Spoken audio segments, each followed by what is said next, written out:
How much does a guy have to make How much does a guy have to make to what? to date you? To date me?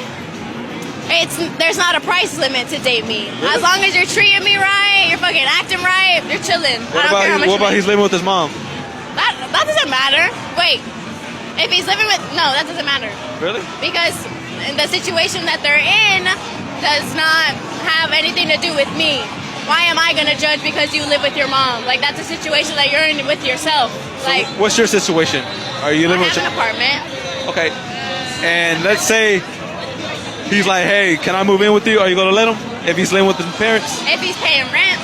How much? 50-50? 50-50. Really? It's even. It's a relationship. It's 50-50 the whole way. Yeah, she's valid, all right. Money, relationships, and dating. Let's talk about it. How important is money in a relationship? If you ask me, I'd say it's pretty important, but it's not everything.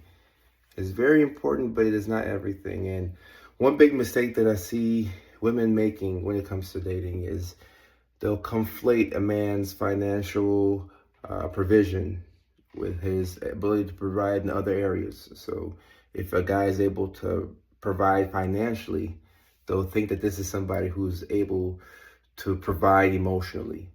And this couldn't be further from the truth. Money is important, but it's not everything. If somebody has money, that means that they have resources. A lot of us here are neurodivergent, so we're going to be dealing with the ADHD tax. We're going to be dealing with needing additional resources and help, and all that stuff is expensive. So I know how important money is.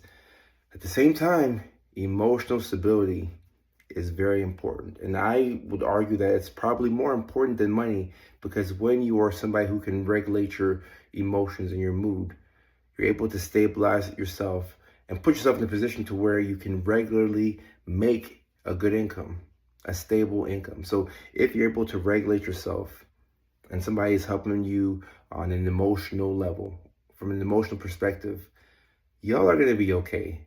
You're going to learn how to budget. You're going to learn how to save money. You're going to learn how to figure out ways to make more money. But when you look at somebody solely based off of how they can provide financially, where their wallet is, you could be headed for a slippery slope. Keep in mind, the thing that shows how consistent we're going to be and how sustainable things are for us are the daily habits. The daily habits. Do you have somebody in your corner who can manage your mood when things are going bad? Can you have somebody who can manage your mood when they're in a funk, when things are not going well at the office, when people are pissing them off? Do you have somebody who can keep it G, just relax and weather the storm? Those are the more important things. So money is very important in a relationship. And when I hear these conversations online, sometimes we go too far in either spectrum. I hear conversations where people say, money is important. How can you date a guy who can't take care of himself? And if he can't pay for X, Y, and Z, sure. He has to know how to take care of himself and how to, at a minimum level, provide for him so he can provide for family, sure. At the same time, there are other people who are on the other side and they say, money is everything. Without this, we have to find some type of middle ground here. And we have to also make space for that emotional regulation.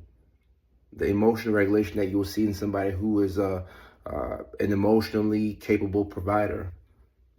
We don't talk about that.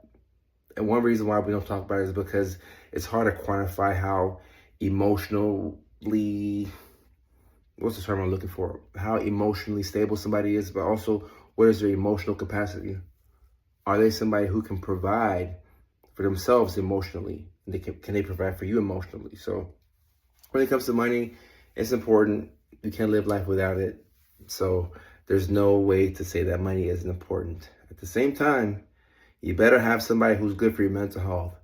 Because if you don't, you're going to have a lot more than just financial problems.